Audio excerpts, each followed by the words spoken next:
Genelde soğuklarla birlikte kendini gösteren öksürük bazen önemli bir iş görüşmesinde, bazen çok önemli bir sınavda, bazen en mutlu olduğunuz an gibi olmadık yerlerde hayatınızı kabusa çevirebilir. Özellikle uykunun en tatlı, en derin yerinde gelen, gece öksürüğü ile tüm düzeniniz altüst olur. Gelin, hayatımızı kabusa çeviren öksürüğü geride bırakmadan önce birlikte tanıyalım. Öksürük nedir? Hayatımızı aniden zorlaştırabilen öksürük, aslında solunum yollarını temizlemeyi amaçlayan bir reflekstir. Ancak oldukça rahatsız edici olabilir. Ayrıca hastalığın çevremizdekilere bulaşmasına da neden olur.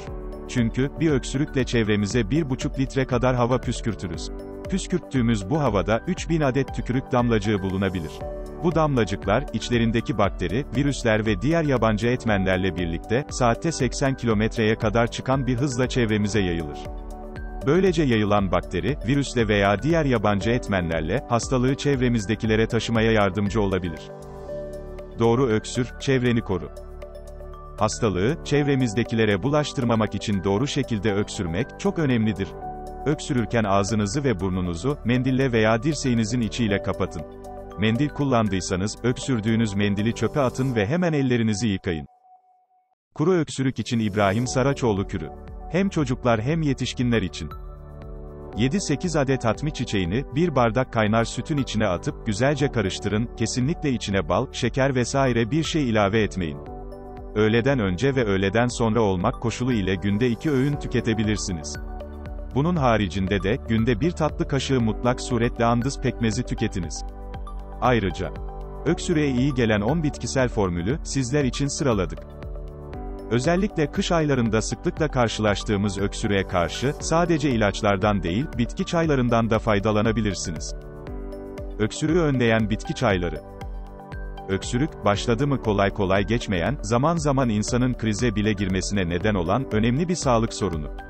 Gece uykulardan uyandıran ya da önemli bir toplantı sırasında, sizi zor durumda bırakabilen, öksürük krizlerinden kurtulabilmek için, özellikle bitkilerden yararlanmak gerekir. Zencefil, bal ve karanfil. Karanfilin içerisindeki uçucu bileşenler, ağız ve boğaz yolu iltihaplarında, bakteri ve virüslerin yol açtığı enfeksiyonlarda, antiseptik ve ağrı hissini azaltıcı etkiye sahip.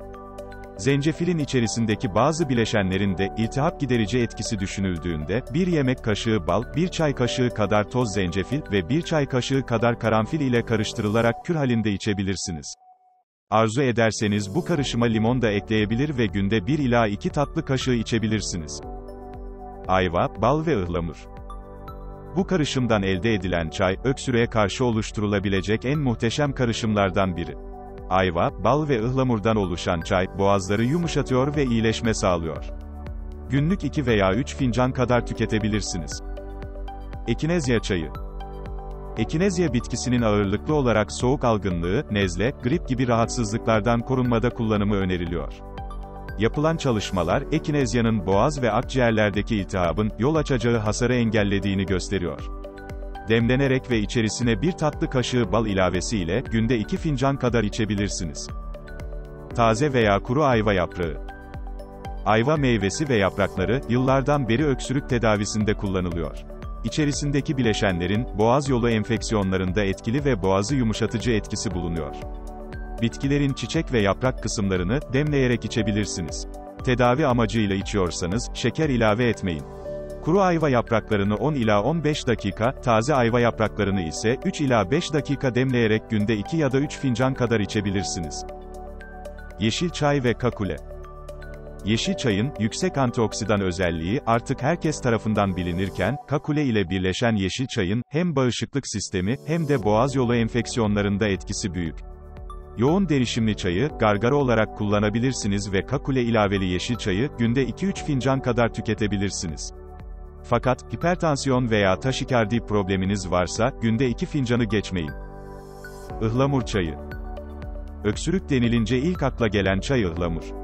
İçerisindeki bileşenlerden flavonoidler, iltihap giderici ve ağrı kesici etki gösterirken, musilajların, tahrişi önlediği ve boğazı yumuşattığı yönünde birçok veri mevcut. Bu nedenle, öksürüğe karşı günde 2-3 bardak çay içebilirsiniz. Tedaviye yönelik kullanılan ıhlamur çayına, şeker ilave etmeyin. Şeker, çaydaki etkili bileşenlerle reaksiyona girebiliyor. bal ilavesini ise 40 derecenin altındaki sıcaklıklarda yapmak gerekiyor. Meyan kökü, şahtere, zencefil. 1 tatlı kaşığı öğütülmüş meyan kökü, 1 tatlı kaşığı şahtere ve 1 tatlı kaşığı toz zencefili, 1 bardak kaynatılmış suyun içerisine ilave ederek 3-5 dakika demleyin. Bu çayı gün içerisinde 2-3 fincan kadar tüketebilirsiniz. Ayva çayı. Ayva çayının, öksürükte yumuşatıcı ve yatıştırıcı etkisi bulunuyor. 1 çay kaşığı parçalanmamış ayva tohumunu, 1 fincan su içerisinde, 5-10 dakika kadar demledikten sonra içebilirsiniz. Genellikle bitki çayları hafif etkili olduğundan, yemeklerden 30 dakika önce veya 1-2 saat sonra mide boşken içmeniz, çayın olumlu etkisini artırıyor. Zencefil, karabiber, bal, limon, tarçın. 1 yemek kaşığı bal, 1 çay kaşığı toz zencefil, 1 çay kaşığı toz karabiber, 1 çay kaşığı toz tarçın ve yarım limonu karıştırarak, gün içerisinde öğün aralarında mide boşken, günde 2-3 tatlı kaşığı tüketerek, öksürüğün tahriş edici etkisini azaltabilirsiniz. Toz karabiber ve bal.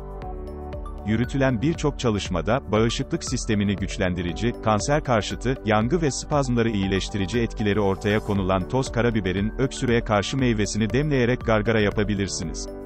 Ayrıca yine tane karabiberi, ılık suda demleyip 1 tatlı kaşığı bal ilavesiyle içebilirsiniz. Fakat reflü, gastrit ve ülser gibi sindirim sistemi rahatsızlıklarınız varsa, bu çaydan sınırlı tüketmeniz gerekiyor. Herhangi bir sağlık sorunu olmayan bireyler günde 2 ila 3 tatlı kaşığı kadar tüketebilir. Bitkisel karışım ve bitki çaylarının püf noktaları.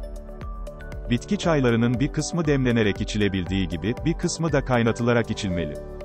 Bu iki yöntem birbirinden çok farklı.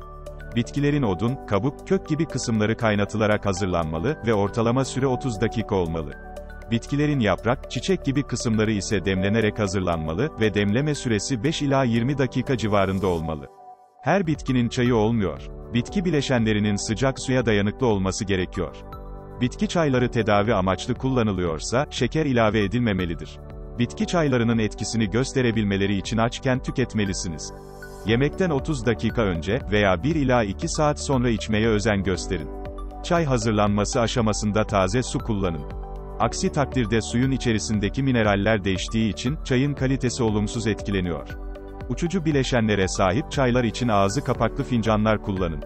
Bitki kısımları çay yapılmak üzere ufalandığında, oksijen ile teması açık hale gelip değişime uğrayabiliyor. Bu sebeple kapalı kaplarda saklamanızda yarar var diyoruz ve videomuzu burada noktalıyoruz. Değerli izleyicimiz, videoyu izlediğiniz için teşekkür ederiz. Bu video ile alakalı her türlü düşüncelerinizi lütfen aşağıda yorumlarda belirtiniz. Ve, yeni videolarımızdan haberdar olmak için abone olmayı unutmayınız. Sağlıcakla kalınız.